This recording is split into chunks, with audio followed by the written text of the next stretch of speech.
everyone. Hey.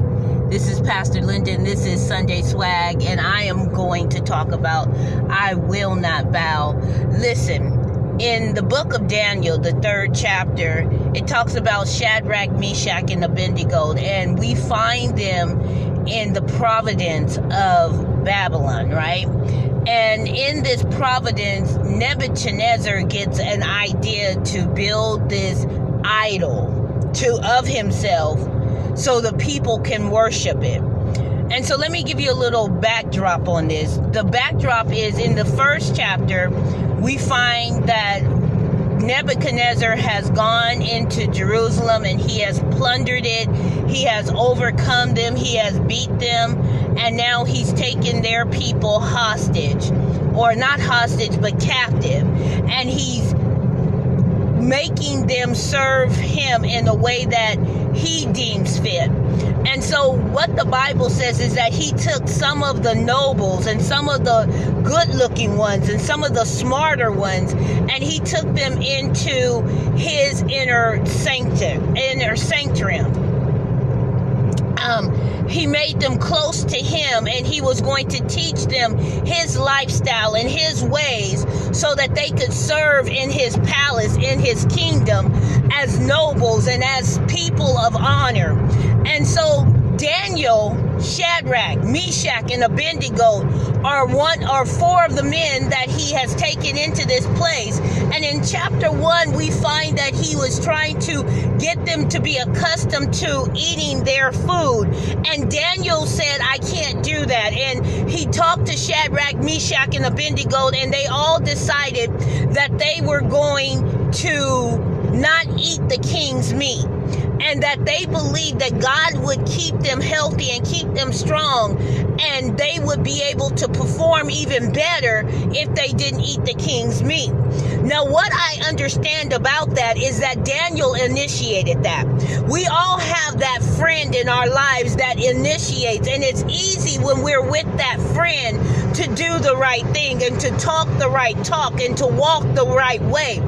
It's easier when you're with a group. You know, there's that structure, there's power in numbers, right? There's safety in numbers. And so it's easy when we're with everybody else to do what we need to do because everybody else is doing it.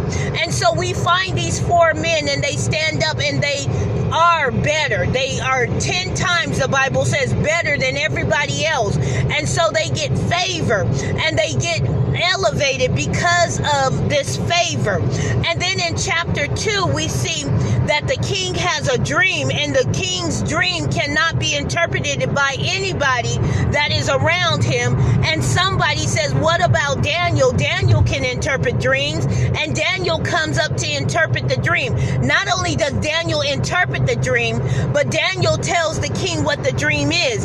See, the king wouldn't tell anybody what his dream is, and I'm going to talk about that. Put a pin there. I'm going to talk about that in a minute.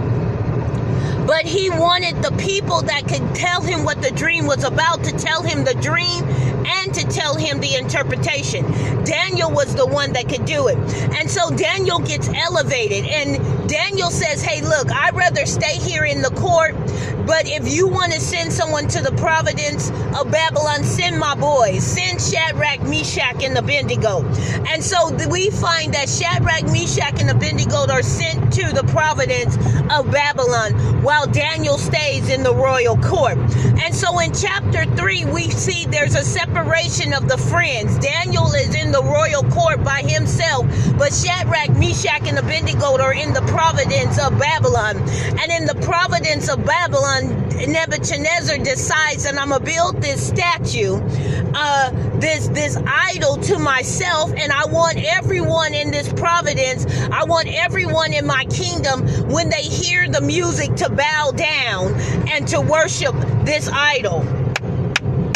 My God. But when you know who you are, when you know that you cannot bow yourself down to another idol, Shadrach, Meshach, and Abednego knew the 10 commandments. And one of the 10 commandments says, thou shalt put no other God before me. So they knew that they could not bow down to any other God, but the unknown God, the unseen God, the God that they had worshipped all of their lives, the God that had just brought them through the understanding of, I am different and I don't have to settle. I am different and I don't have to be like you. I am different and I don't have to do what you do, because my God sets me apart. Some of us have been set apart. We are set apart for God's glory. We are set apart to be noticed of the world, but we are too busy trying to fit into the world that the world can't notice us because they don't see any difference between us. The church is not supposed to fit in with the world. The world is supposed to fit in with the church. Somebody better hear me clearly. And so the church is trying to get people to come into the church building by doing what the world does. And God says, that's not what I set you out to do. Stop bowing to this idol. Stop becoming what you are not. I need you to recognize who you are. I need you to understand who you are. And in doing so, the world will be drawn to you. So Shadrach, Meshach, and Abednego, they're standing before the king, and the king says, look, I'm going to give you another shot. It's been brought to my attention that you didn't bow. But maybe you didn't hear the music. Maybe you didn't have, because you're from Jerusalem. Maybe you don't have an understanding of my ways. Maybe you didn't understand the directions. So I'm going to give you another shot. When you hear the music, you bow down, and I won't kill you. And Shadrach, Meshach, and Abednego said, O king, live forever. You ain't got to give us another chance. Because as quiet as it's kept, we're not going to bow. We didn't bow the first time. We're not going to bow the second time. And we definitely won't bow the third time. So whatever you gonna do your worst. Because we not bowing. And listen, now that we telling you what we gonna not do, let me tell you why. Because we know that our God is willing and able to save us out of your hands. But even if he doesn't, we will die knowing that our God was willing and able. It doesn't change how we feel. See, some of us, when God doesn't come through for us, it changes the way we feel. It changes the way we do things. It changes how we respond to God. But Shadrach, Meshach, and Abednego said, we have seen too much and we know too much not to trust God even in this. If he wants us to die now, we will die. If he wants us to live, we will live. In other words, they said, for God I live and for God I die. But we will not bow. You got to get to the point where you say, for God I live and for God I die. But I will not bow. Come what may. Whether he chooses to save me out of this situation or let me go through this situation. For God I live, and for God I die. So now let's take the pen out. I said, many of you, Nebuchadnezzar, when he wanted them to tell him his dream and to interpret his dream, he wouldn't tell them what the dream was. He wanted them to tell him the dream. And this is going to help you. Because many of you are running to hear the prophets. You're running to hear the prophetess of the world. And I'm not saying all the prophets and the prophetess are false prophets. And that's not what I'm saying. But there comes a time when you got to stop being so open and allowing yourself to be read like a book.